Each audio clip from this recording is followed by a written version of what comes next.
Bab 1155. Wajahmu masih sakit tidak? Gita bergegas kembali ke kamar, menutup pintu dan bersandar di sana dalam keadaan terengah-engah. Dia menggigit bibir bawahnya dengan kesal dan menutupi wajahnya. Mengapa dia begitu impulsif? Seharusnya dia menjawab pertanyaan dengan tenang, dan berpura-pura tidak ada yang terjadi. Sekarang, dia malah bereaksi sangat kuat di depan Andri Han. Bukankah sama dengan memberitahu Andri bahwa dirinya sangat peduli? Dia benar-benar pemalu dan memalukan. Bagaimana dirinya bisa turun nanti? Dan apa maksud Andri dengan kejadian tadi malam? Bagaimana kalau Andri masih berpura-pura tidak terjadi apa-apa? Memikirkan hal ini, Gita memuji kecerdasannya sendiri. Selama dirinya berpura-pura tidak ada yang terjadi dan kembali ke keadaan paling normal, pasti tidak ada masalah. Gita mengambil napas dalam-dalam, menyemangati dirinya sendiri, lalu membuka pintu lagi, dan ketika dia hendak turun, dia melihat Andri Han berdiri di depannya. Dia terkejut, matanya melebar, dan tubuhnya dengan cepat melangkah mundur. Kenapa kamu di sini? Bukankah seharusnya dia berbicara dengan Siska Su di lantai bawah? Mengapa dia muncul dalam waktu sesingkat itu? Hanya makan begitu sedikit. Karena Andri ingat bahwa Gita belum makan banyak di lantai bawah, jadi Andri Han menanyakan ini pada pandangan pertama. Gita tertegun sejenak, lalu mengangguk bodoh. Aku sudah kenyang, aku tidak bisa makan lagi. Makan lagi? Aku akan mengantarmu kembali setelah itu. Orang tuanya pasti sangat khawatir jika dia tidak pulang semalaman. Awalnya, setelah hal seperti itu terjadi tadi malam, Andri Han seharusnya mengirimnya ke rumah sakit dan kemudian mengirimnya pulang. Tapi Gita mungkin tidak ingin orang tuanya khawatir, sehingga memintanya untuk membawanya ke hotel. Bagaimana mungkin Andri membuang seorang gadis kecil di hotel, apalagi dia masih. Memikirkan hal ini, mata Andri Han tertuju pada luka Gita di wajahnya. Meskipun bagian dia dipukuli kemarin telah diseka dengan obat, masih ada bekas luka yang samar setelah semalaman. Apakah wajahnya masih sakit? Suara Andri Han sedikit melunak tanpa disadari, dan mengulurkan tangannya untuk memegang bekas luka di wajahnya, dan dengan lembut menyeka dengan ujung jarinya. Gita gemetar, dan alis Andri Han mengerutkan kening. Sakit. Obatnya harus terus dioleskan. Faktanya, Gita sama sekali tidak sakit, meskipun tamparan itu benar-benar menyakitkan. Obat yang diberikan Andri Han padanya adalah anti-inflamasi, jadi wajahnya sudah jauh lebih baik, meskipun masih terasa sakit ketika disentuh. Hanya saja ketika ujung jari dingin Andri Han menyentuhnya, Gita tidak bisa mengendalikan kegembiraan dan getaran di hatinya. Saat gugup, Gita mulai tergagap. Tidak sakit, sudah jauh lebih baik. Di mana obatnya? Andri Han bertanya. Di dalam, aku pergi mengambilnya. Ya, jadi Gita hanya bisa berbalik untuk mendapatkan obatnya. Setelah mengoleskannya tadi malam, dia meletakkannya di kamar mandi. Dia mengambil salep dan berjalan ke hadapan Andri Han, dan tanpa sadar menyerahkannya padanya. Setelah menyerahkan, Gita tiba-tiba berpikir bahwa wajahnya yang terluka, dia bisa mengoleskan obatnya sendiri di kamar mandi, tapi sekarang dia melupakan hal tersebut dan datang ke hadapan Andri Han dengan salep. Bukankah ini sama dengan memperjelas bahwa dirinya akan membiarkan Andri mengoleskan untuk dirinya sendiri? Memikirkan hal ini, Gita tiba-tiba mengulurkan tangannya karena malu. Biarkan aku melakukannya sendiri. Namun, Andri Han sudah membuka tutup salep, dan kemudian mengoleskan obat untuknya. Gita menurunkan matanya dengan canggung, mencoba menghindarinya.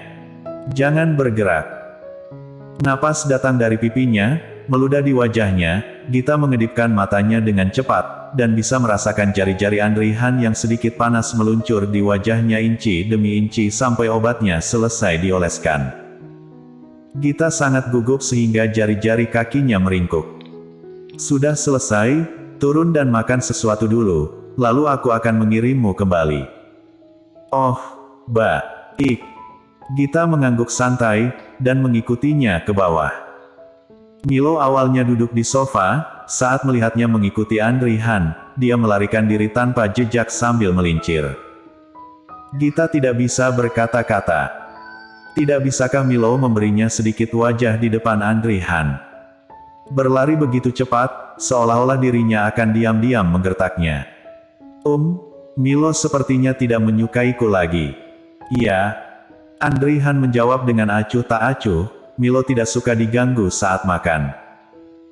Kamu memegangnya untuk waktu yang lama di pagi hari dan dia mengira kamu akan merebut makanannya. Gita terdiam. Bagaimana mungkin baginya untuk merebut makanan dengan kucing? Kupikir dia ketakutan setelah dipegang olehku. Omong-omong, kenapa kamu memelihara kucing di sini? Aku sebelumnya tidak pernah mendengarnya. Dia selalu berpikir bahwa dirinya selalu berada sama dengan di sisi Audrey sehingga bisa melihat sifat asli Andri Han, tidak disangka bahwa pria ini masih memiliki rumah seperti itu, dan masih memelihara seekor kucing. Mungkin, pikirannya terhadapnya telah salah sebelumnya, mungkin Andri Han memiliki rahasia tersembunyi yang tidak diketahui banyak orang. Dia ingin tahu, tetapi tidak berani bertanya, lagi pula, ini adalah privasi orang lain, dan dirinya sama sekali bukan siapanya. Meskipun keduanya berciuman tadi malam, siapa yang tahu jika Andri melakukan ciuman itu hanya untuk menenangkan dirinya. Kucing. Andri Han mengucapkan sepatah kata pun, lalu terdiam, dan tidak mengatakan apa-apa lagi.